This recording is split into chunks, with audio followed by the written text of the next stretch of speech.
Salam, hər vaxtınız xeyir. Dünya Kriminalı Qəzetçi redaksiyası və Dünya Kriminalı TV efirdədir. Sizinlə mən, təsisçi və baş redaktor Əjdər Təzahanoğluyam. Biz bir ay bundan qabaq 2026-cı ilin birinci 6 aylığında 6 aylığı üçün biz hesabat məruzəsi keçirdik. Və orada Dünya Kriminalı Qəzetçinin qarşısına çıxan problemlər haqqında orada məlumat verdik ki, bu problemlərimiz var.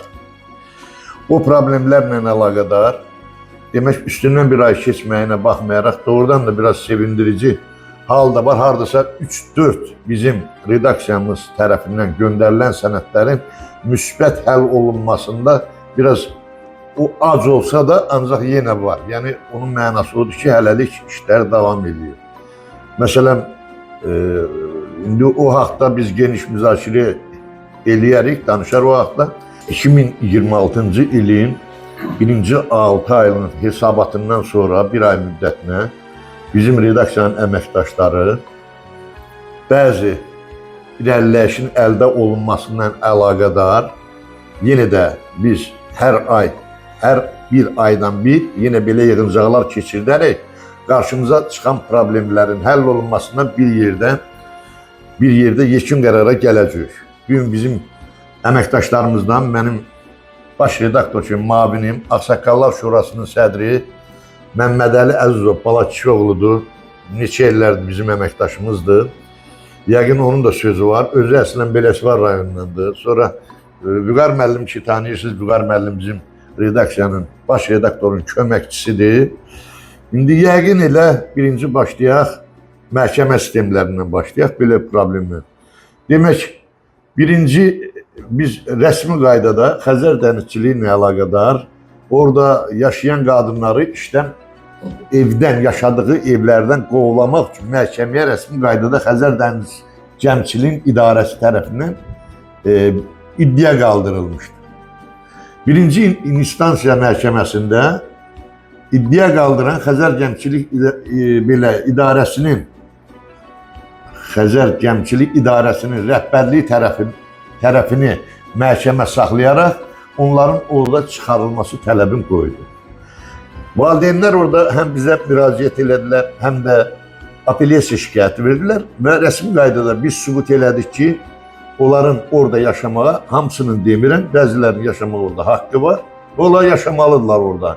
Onları heç kimin oradan çıxartmağı ixtiyarları yoxdur. Çıxarda bilərlər o şərtlə ki, onların xidməti müddətində, yəni həyat yoldaşı, orada bir xanım var, səhv eləmirəmsə Mətanət xanım, adların bəlkə də başqa cür deyəcəm.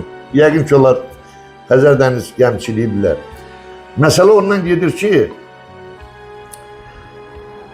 25 il orada stajı olan, həmən gəmçiliyin adını, şərəfini qoruyan, birinci Qarabağ döyüşlərində iştirak edən adam özü də rəhmətə gedib. 25 il xidmətdən sonra indi onun ailəsini çölə atmaq o düzgün deyil. Biz sübut elədik ki, o halda çıxa bilərlər ki, bu Əmək və Əhalinin Sosial Müdafiəsi Nazirliyi tərəfindən bu ailə evlə təmin olunandan sonra çıxardındır. Burada problem bir şey yoxdur.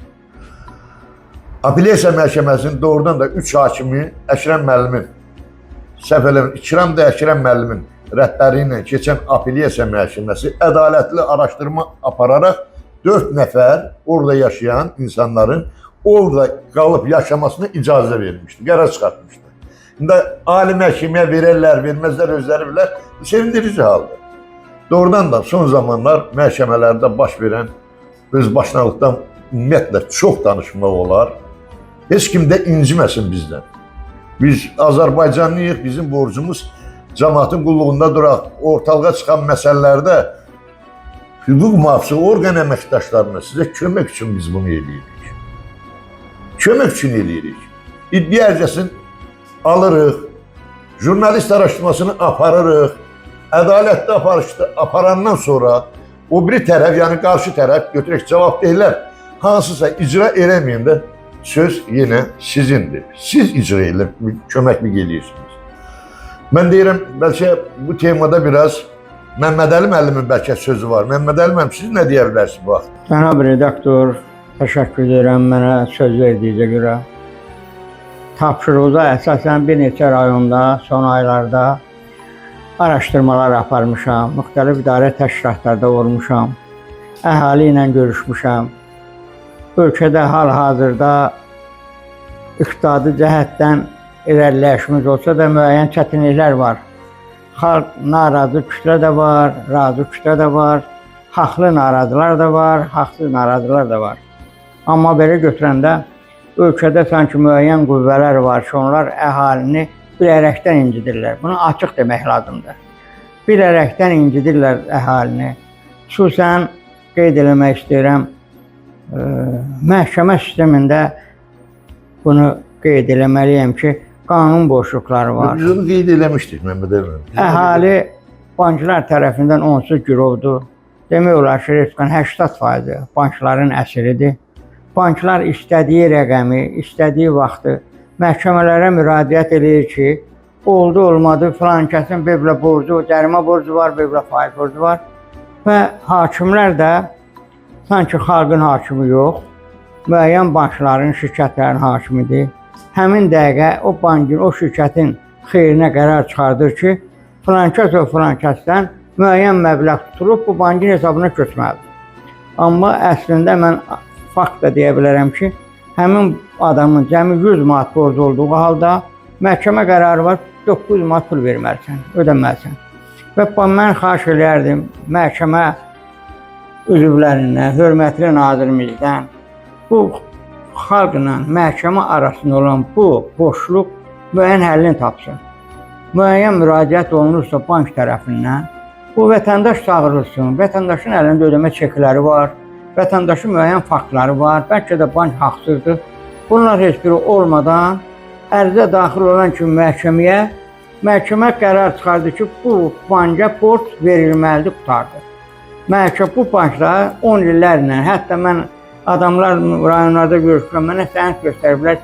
2014-cü ildən bugünə kimi hər ay onlara məktub gəlir ki, Finka Bank deyilən bir təşkilat olub, vaxtilə ləğv olub, sonra bərpa olub. İşitmişəm onu. Ölkə prezidentinin fərmanı olub ki, hətta səhv eləmirəmsə 30 noyabr 2019-cu ildə problemli kreditlərlə bağlı banklarda olan bütün işlərə xitam verilsin. Və orada göstərilib ki, 10.000 manat, 10.000 dollar, yəni 17.000 manat məbləğdə olan, banka olan problemli kreditlər məsələsi həll olunur. Mən xahiş edərdim ki, bu məsələyə bir daha baxılsın. Məsələn, mən yaşadığım Biləsuvar rayonunda, Biləsuvar rayonu balaca rayonlardan biridir, sənaye obyektləri çox azdır.